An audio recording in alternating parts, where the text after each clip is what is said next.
বন্ধুরা নমস্কার। 1977 সালে ইন্দিরা গান্ধীর সঙ্গে যা হয়েছিল 2026 সালে মমতা বন্দ্যোপাধ্যায়ের সঙ্গেও কি ঠিক তাই হচ্ছে? 1977-এর পরে 1980 সালে যেভাবে মিসেস ইন্দিরা গান্ধী রাজনীতিতে বিরাট বিপর্যয় কাটিয়ে প্রত্যাবর্তন করতে পেরেছিলেন, ঠিক সেভাবে কি পশ্চিমবঙ্গের মাটিতেও রাজনৈতিক সংকট কাটিয়ে মমতা বন্দ্যোপাধ্যায় আবার সগৌরবে ফিরে আসতে পারবেন লড়াইয়ের ময়দানে? আবার কি তার হারানো গৌরব পুনরুদ্ধার করতে পারবেন? আপনারা যদি 2026-এর সঙ্গে 1977 সালের তুলনা করেন তাহলে দেখবেন যে 1977 সালে ইন্দিরা গান্ধীর সঙ্গে কংগ্রেসের সঙ্গে যা যা হয়েছিল অলমোস্ট তাই 2026-এ তৃণমূল কংগ্রেসের সঙ্গে এবং বিশেষ করে মমতা বন্দ্যোপাধ্যায়ের সঙ্গে হচ্ছে। 1977 সালের নির্বাচনের আগে ইন্দিরা গান্ধী এর আগের নির্বাচনে দুর্দান্ত ম্যান্ডেট পেয়েছিলেন 1971-এর লোকসভা নির্বাচনে, কিন্তু 1977-এ তার দলের চরম বিপর্যয় হয়। তিনি নিজে ইলেকশনে হেরে যান। হেরে যাওয়ার পর তার দলের মধ্যে আড়াআড়িভাবে বিভাজন হয়ে যায়। এই নির্বাচনে বিপর্যয়ের জন্য তার দলের নেতারা প্রকাশ্যে তার বিরুদ্ধে বিদ্রোহ করেন।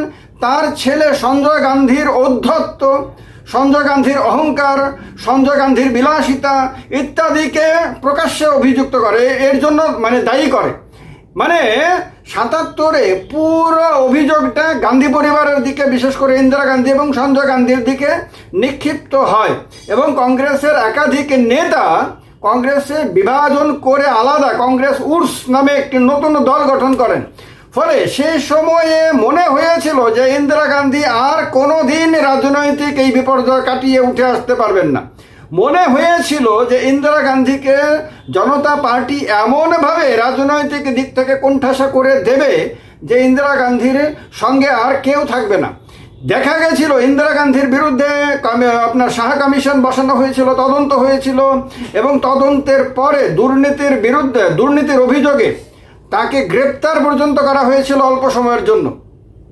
কিন্তু ইন্দিরা গান্ধী সেই অবস্থা কাটিয়ে 1980 সালে মাত্র 3 বছরের ব্যবধানে বিরাট সাফল্য অর্জন করে আবার প্রধানমন্ত্রীত্বে ফিরে এসেছিলেন। 2026-এ আপনারা খেয়াল করেন মমতা বন্দ্যোপাধ্যায়ের নেতৃত্বাধীন তৃণমূল কংগ্রেস শুধু যে হেরেছে তা না, মারাত্মকভাবে হেরেছে। 77 সালে ইন্দিরা গান্ধীর পার্টি যেভাবে হেরেছিল এভাবেই তৃণমূল কংগ্রেস হেরেছে। সেবার ইন্দিরা গান্ধী নিজেও হেরে গেছিলেন, এবার মমতা বন্দ্যোপাধ্যায় নিজেও হেরেছেন। সেবার সঞ্জয় গান্ধী ইন্দিরা গান্ধীর ছেলের বিরুদ্ধে অভিযোগ ছিল, সবার অভিযোগের তীর নিক্ষিপ্ত ছিল। এবার মমতা বন্দ্যোপাধ্যায়ের ভাইপো অভিষেক ব্যানার্জির দিকে সবারই অভিযোগের আঙুল।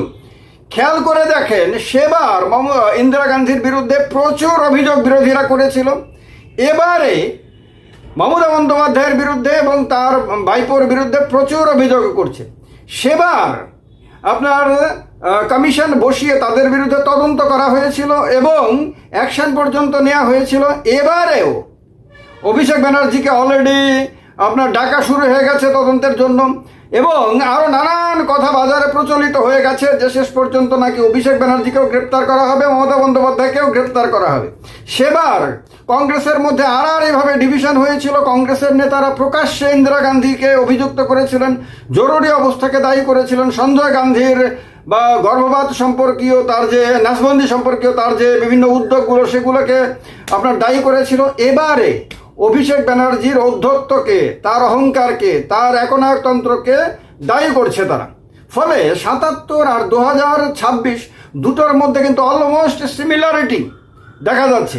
কিন্তু কথা হলো 77-এ ইন্দিরা গান্ধী জনতার সঙ্গে যে তার দূরত্ব তৈরি হয়েছিল, পরাজয়ের পরে ইন্দিরা গান্ধী সেই দূরত্বটা কমানোর জন্য উদ্যোগী হন এবং নিজে মানুষের কাছে সরাসরি যেতে শুরু করেন, সারা দেশে বার্তা দিতে শুরু করেন যে আমি হেরেছি ঠিকই, তোমাদের রায় মাথা পেতে নিয়েছি ঠিকই, কিন্তু আমি তোমাদের সঙ্গ ত্যাগ করিনি, তোমাদের সঙ্গে কোনো ধরনের অন্যায় হলে আমি সেই অন্যায় চুপ করে মুখ বুজে সহ্য করব না, সেই বার্তাটা তিনি সারা দেশে ছড়িয়ে দিয়েছিলেন। যদিও তখন সোশ্যাল মিডিয়া ছিল না, আজকের মতন অনেকগুলো প্রাইভেট চ্যানেল ছিল না, আজকের মতো প্রচুর আপনার সংবাদপত্র ছিল না, আজকের মতন ওয়েব মিডিয়া ছিল না, এরকম অনেক কিছু ছিল না, আজকের মতন মোবাইল ফোন ছিল না, টেলিফোনই তো হাতে গোনা কিছু ছিল সারাটা দেশে। সেই রকম অবস্থাতে তিনি কিন্তু আবার ফিরে আসতে পেরেছিলেন যে ইন্দিরা গান্ধীর অধীনেই নেতৃত্বেই কংগ্রেস 1971 সালে পেয়েছিল 352টা আসন, আর ভোট পেয়েছিল 43.68%। 1977 মানে ইমার্জেন্সির পরে সেই কংগ্রেস ইন্দিরা গান্ধীর নেতৃত্বেই পায় মাত্র 154টা আসন। কতটা আসন কমে? 198টা আসন কমে যায় এক ধাক্কাতে। ভোট 34.52% পায়। কত পার্সেন্ট কমে? 9.16% কমে যায়। 1977 সালের নির্বাচনে জনতা পার্টি মোরারজি দেশাইয়ের নেতৃত্বে পায় 298টি আসন। 298টি আসন, এর মধ্যে বৃদ্ধি পায় কত?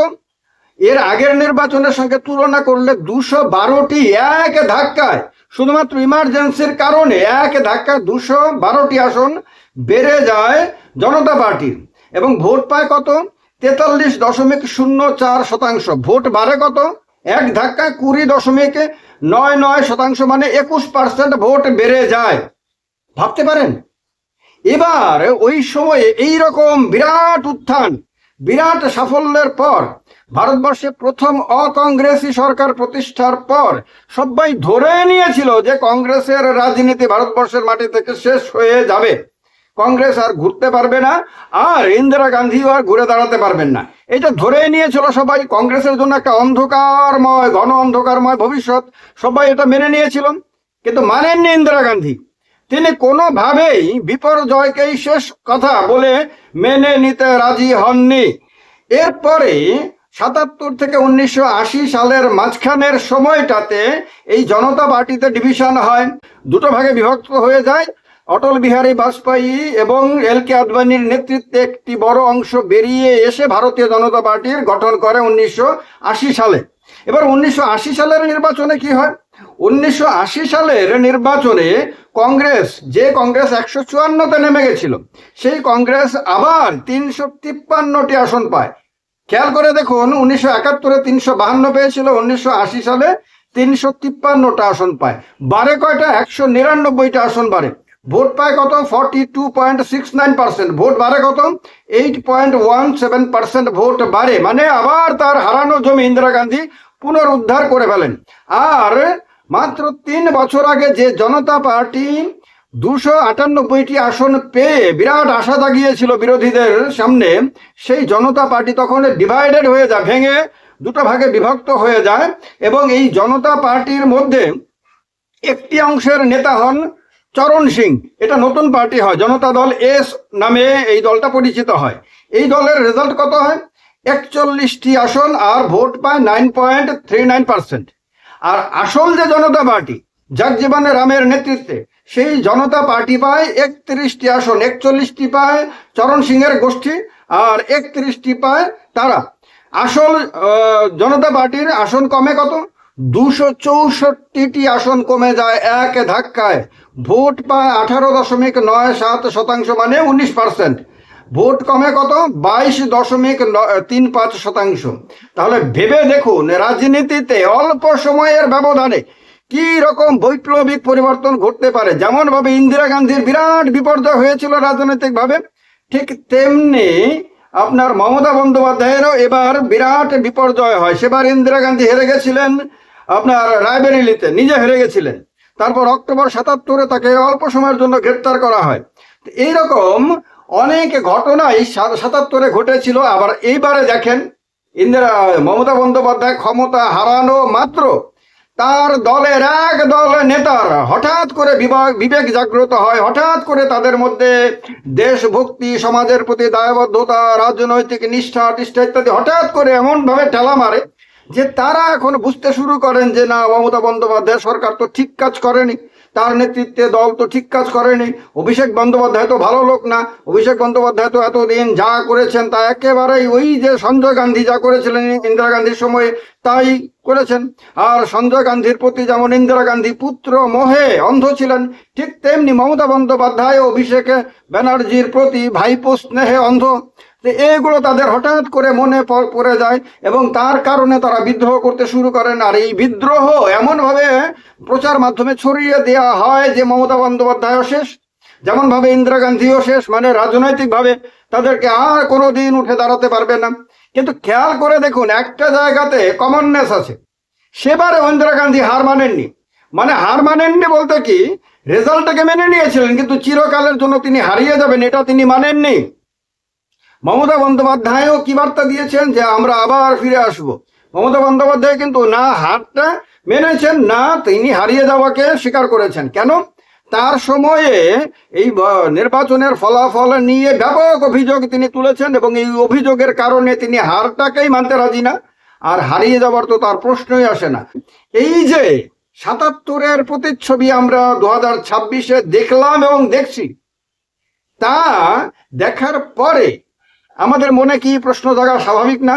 যে ৭৭-এর পরে ইন্দিরা গান্ধী যেভাবে ফাইট ব্যাক করেছিলেন, যেভাবে ঘুরে দাঁড়িয়েছিলেন, যেভাবে লড়াইয়ের ময়দানে অবতীর্ণ হয়ে বিরাট প্রতিপক্ষকে কুপকাত করে দিয়েছিলেন এবং ইতিহাসে এমন প্রত্যাবর্তন করেছিলেন যা সারা ভারতবর্ষে আপনার এখনো বড় গলায় কংগ্রেসিরা বলতে পারেন। এই রকমটা কি মমতা বন্দ্যোপাধ্যায় করতে পারবেন? মমতা বন্দ্যোপাধ্যায়ও কি তার দলকে একরকম খাদের কিনারা থেকে উদ্ধার করতে পারবেন? মমতা বন্দ্যোপাধ্যায়ও কি এই বিপর্যয়কে প্রতিহত করে, এই বিপর্যয়কে মোকাবেলা করে আবার নতুন করে তার পার্টিটাকে সাজাতে পারবেন? তার নিজের হাতের গড়া তৈরি, তার ঘাম রক্ত পরিশ্রম, তার জীবনের বহু চ্যালেঞ্জ, তার সমস্ত কিছু আপনার অর্পণ করে দেওয়ার বিপরীতে মানে বিনিময়ে তৈরি হওয়া তৃণমূল কংগ্রেসকে তিনি কি বাঁচিয়ে নিতে পারবেন? এবং আবার কি বিরোধী দল মানে একেবারে বাজে অবস্থা থেকে আবার কি শাসক দলে পরিণত করতে পারবেন? বাংলার মাটিতে কি তিনি আবার এমন ইতিহাস রচনা করতে পারবেন যে ইতিহাস হয়তো আগামী দিনের যারা ইতিহাস লেখক তাদেরকে তার ফেভারে আবার সবকিছু লিখতে বাধ্য করবে? কি মনে হয় আপনাদের যে যা ইন্দিরা গান্ধী পেরেছিলেন তা কি মমতা বন্দ্যোপাধ্যায় পারবেন? কি মনে হয় জানাবেন কমেন্ট বক্সে কমেন্ট করে। শেষ করার আগে আপনাদেরকে বলে দিচ্ছি, আমার একটা হিন্দি চ্যানেল রয়েছে পলিটিক্যাল ইন্ডিয়া নামে, তার লিঙ্কটা দেওয়া আছে কমেন্ট বক্সে এবং ডেসক্রিপশনে। সেই লিঙ্কে ক্লিক করে পলিটিক্যাল ইন্ডিয়াকে সাবস্ক্রাইব করে নেবেন। সেখানেও এরকম স্ট্রেট ফরওয়ার্ড ন্যাশনাল পলিটিক্সের বিভিন্ন দিক নিয়ে আলোচনা করা হয়। ভালো থাকবেন। জয় হিন্দ, বন্দে মাতরম।